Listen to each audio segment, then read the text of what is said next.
Into this video, I'm going to be sharing with y'all a stock that is about to go parabolic very soon, and why all of you should keep it in your watch list. We're also going to be looking at the overall markets because there was some exciting things happening this week, especially with the inflation reports. Now, let's dive into the charts right off the bat. We got the NASDAQ futures, and so far, what we have here is just consolidation. Right. Since I released the last video, which was Sunday over the weekend, the price of the NASDAQ hasn't really moved, which is quite unfortunate if you ask me. This is a Monday. Monday we were bullish before the CPI. Then the CPI report came out, and it turned out to rise from 2.4 all the way up to 2.7. I honestly thought it was gonna drop. Like I really did, because I saw the prices of a few goods drop in the month of June, and I thought that would reflect that. But apparently the tariffs had a bigger impact, and we saw a big uptick in the inflation report. All right, and I think the same thing also happened with the PPI, but that's for that. In regards to what's going to happen tomorrow, I think we're gonna go higher. The markets are bullish still. The daily charts, like the bulls are still in control of the NASDAQ on the daily, and also of the SPY. The Dow Jones and the Russell are both struggling. Like they went into bearish territory. Like this is the Dow Jones, and this is the Russell, right? Bearish territory. But I think this is a trap. This is the bear trap. I think a lot of the shorts who are in here, they're going to panic, especially if we open up a little bit higher in the morning. All right, I think new highs are in order. We have some sellers out here. We also have a lot of buyers from today. All right, and tomorrow there might be good news, so just be on the lookout. Be on the lookout for that. And now the stock that is about to go parabolic, that stock is none other than Hood. All right, now I want to share Hood with y'all because of this. I'm not telling y'all, again, I'm not making this video to tell you to chase it up there. That's not the point of this video, right? I'm also not bearish on it either. Like I'm not trying to short this thing, not yet. At least I will short it. There will be a time where this thing will be ready for me, and right now it's not. It's definitely not. I want it to go much higher, and I think it's going to do so. Now for tomorrow, I think it's gonna go. For tomorrow, there is a setup. There is an ascending triangle on the chart. It's right here, right there, and it broke out this morning, and then retested intraday when the market took a dip, retested 101, and then rebounded and then closed near the highs. With this, like worst case scenario, we might retest this thing again. Worst case scenario. Best case scenario to all of the bulls who are chasing the highs, we open at 105 and then we squeeze all the way up to 108.50, somewhere up here, right? That's the best case scenario to anybody who have calls on Hood and are looking to make money in the morning from a big bullish move.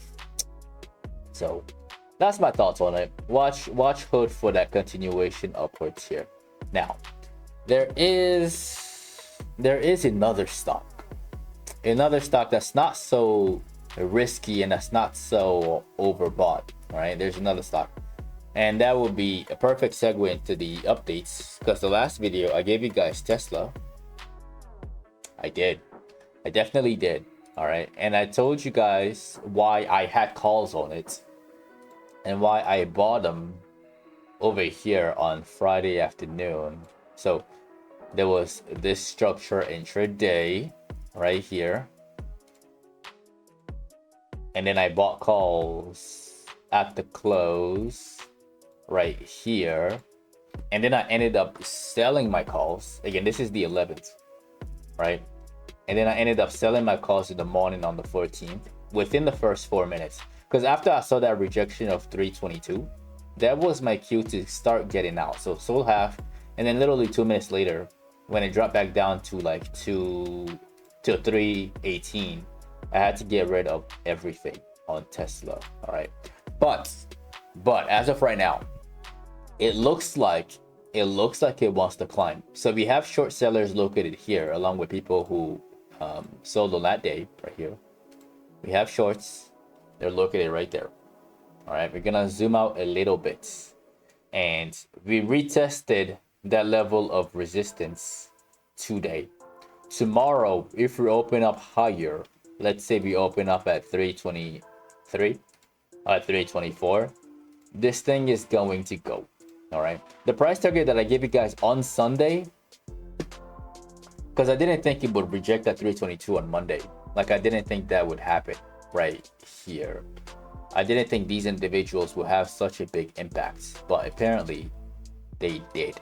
All right, so once we open up higher, these shorts are going to get scared, along with these short sellers are going to get scared, and then we're gonna see a major push to at least minimum 331, because that's where the next short sellers are. All right, so watch Tesla for that move. There's also a structure at the bottom, not the cleanest descending triangle I've ever seen, but it is there. And also long-term resistance is way here at the top, from here down to here. Long-term resistance is at 340. Is it going to get there before or after earnings? That I don't know.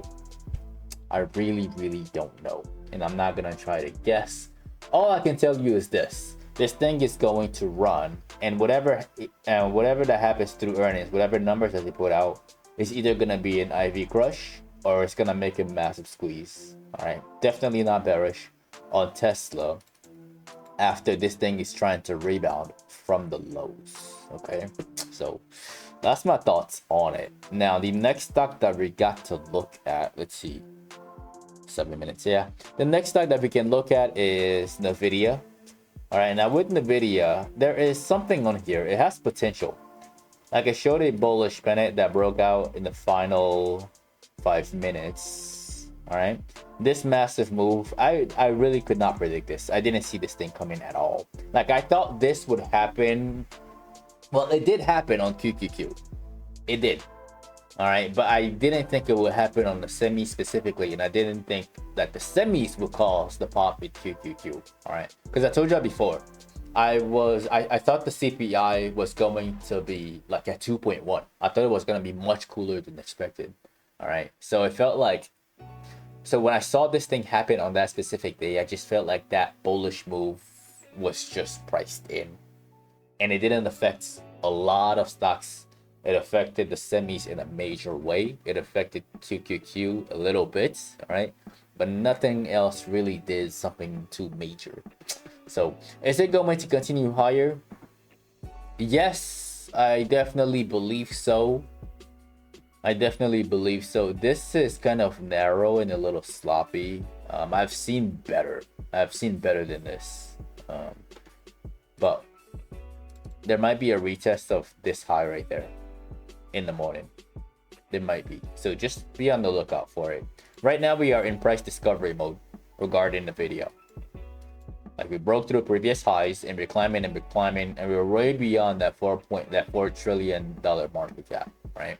And this is looking more like a runaway gap to me. All right, it's looking like a runaway gap where we pop. And usually runaway gaps happen from earnings. Usually, this is a different scenario, all right? But a runaway gap, we pop, and then we just keep going and going and going for like 2-3 weeks even. All right, so that's my thoughts on the video.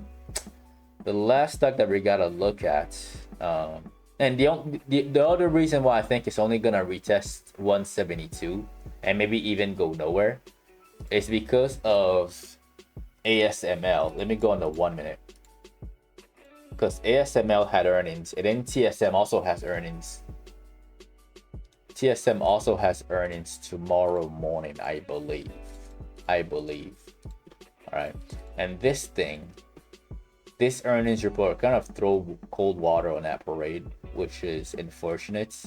I don't expect, yeah, I really don't expect this thing to just have a V-shaped recovery after something like this. Like, it's gonna need at least 3 weeks, maybe even a month, before it starts to go back up here. Yeah, that's typically what happens with these sort of negative reactions. It's very unfortunate, but hey, it happens. And if you went long because you probably saw a structure here, let me go on the 4-hour. Like, this is just something that some people might do. You see a structure right here, they forget the fact that it is narrow. Yes, some structures are narrow, and if you have a hard time recognizing that, you could get trapped like this, okay? But forget the fact that it's narrow, and then they go long, and then they get annihilated through earnings. This is gambling, all right? Try not to gamble through earnings, okay? Try not to. With TSM, let's see. TSM, that one is not narrow. I like it. I like it a lot. I do like it. I do like it. I do. Yeah, that one I wouldn't be surprised if it beat. ASML, that one definitely wasn't, because the structure was just narrow. This one, on the other hand, could surprise a lot of people. Maybe an IV crush, maybe it goes nowhere, right? Before it slowly trickles upwards, especially if the Qs open up higher. But I like it. I like this one. It's still bullish and it's still strong. And I don't think it's gonna have a massive drop down here to 210. I don't think so. I definitely don't think so. That's my honest thoughts on all of these stocks, and that is the end of the video. Do not forget to annihilate the like button as always. I make these videos from Sunday to Thursday at exactly 8 p.m. Central Time. So definitely click on that subscribe button and click on that notification bell. That way you don't miss out on future uploads. If you'd like to be part of a private Discord community where you can get all of this information in real time as I see them, you can find that as the first link in the description of the video below. Don't forget to follow my social media at Paul and Guman and Patternology Lab on Instagram and on X. And lastly, to get some free stocks with Webull, you can use the third link in the description of the video below. Once again, this is Patternology Lab, where we trade patterns and patterns only. And I will see all of you in tomorrow night's video.